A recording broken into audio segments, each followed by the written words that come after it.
Hello, I'm Lynn Finch with another weekly episode of the No-Cash Allowance. Today we're going to talk about allowances for that 6 to 12-year-old age group. They're going to school, but they haven't entered the teen years yet. It's a very exciting time for them to develop more money management skills. They're having school activities and a social life, and they're expanding their opportunities for money management. They're also starting to spend money when you're not with them. So this is a new step in their money management ability. And it's also a good time to start adding expenses for them to manage as they grow up. 52% of parents have used back to school shopping as an opportunity to teach their kids about money. This is from a T. Rowe Price Parents, Kids, and Money survey. I think this is a great opportunity because you can tell your kids, this is your day job. This is your job, so you will be buying your own supplies. You can negotiate what that fund might be depending on what year they are and what's required for their school, and transfer that amount to their account. They are now in charge of purchasing all the items that they need on that account. The other fun part about it is if they don't spend the full amount that was put in there, they get to keep the difference. This sent my kids to start poring over the sales flyers to get the best deals. And they also would decide where they wanted to put their money. Did they want fancy pencils or fancy folders?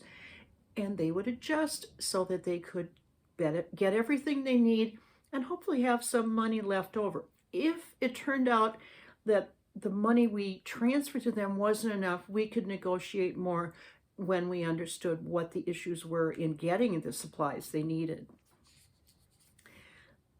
This is another opportunity in these years to have more money conversations involving more complex issues.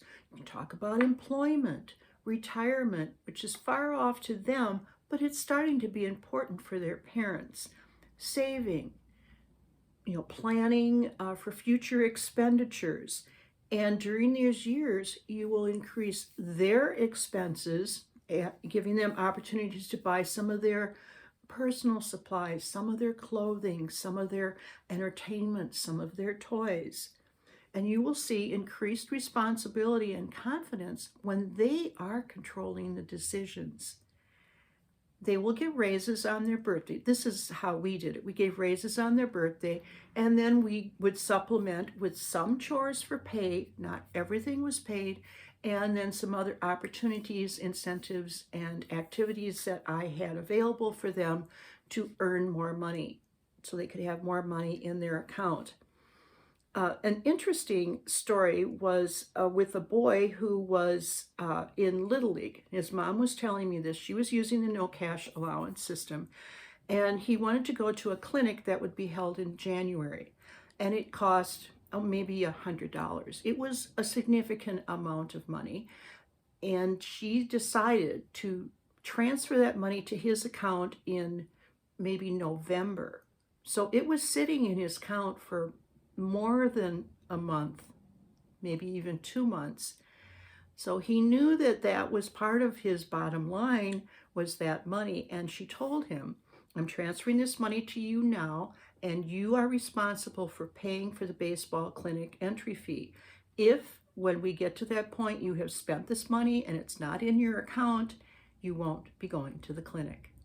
Well, that put just a little bit of pressure on him, knowing that the money was there, but he shouldn't spend it, and he had to be sure that he still had that amount preserved in his account to pay for the baseball clinic.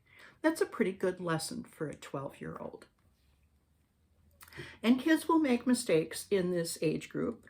And remember, a $10 mistake by a 10-year-old is a gentle lesson compared to a maxed out credit card as a young adult. Robert Kiyosaki tells us, you will make some mistakes, but if you learn from those mistakes will become wisdom, and wisdom is essential to becoming wealthy. So your kids will be developing wisdom that they will carry with them into adulthood. Here's another interesting story about an 8-year-old who wanted to have about $7 to take to the book fair. And mom suggested that she do a chore to earn some money. And she did a job that took about 15 minutes. And then her mom asked her what she should get paid. And she said, $7. Well, mom explained that the minimum wage for people with jobs was $7.25 for 1 hour. She asked her daughter to reconsider. After a little talk, the daughter agreed to take $2. It was more in line with the actual minimum wage at that time. When your kids track all their money as a number, they will become better money managers. The book, The No-Cash Allowance, explains how to set up the system and use it with kids from preschool through high school.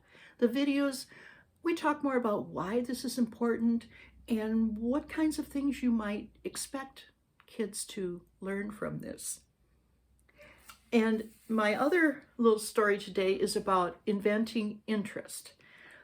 Our daughters started transferring money back and forth, and I saw this in their account when I was reviewing it one time, and I asked them what they were doing. Well, she wanted to borrow some money, so we just added and subtracted, so the numbers worked out. But then I noticed that they were charging each other interest, and I said, well, how did you come about to do this? Well, we decided if I'm going to lend her money, she should give me a little extra when she pays it back. They thought they had invented interest. They really did. They were very excited about their money discovery. The link to the corresponding blog is in the description below. Next time, we're going to move up to that teenage group and what your teens need before they become legal adults financially. Thanks for listening.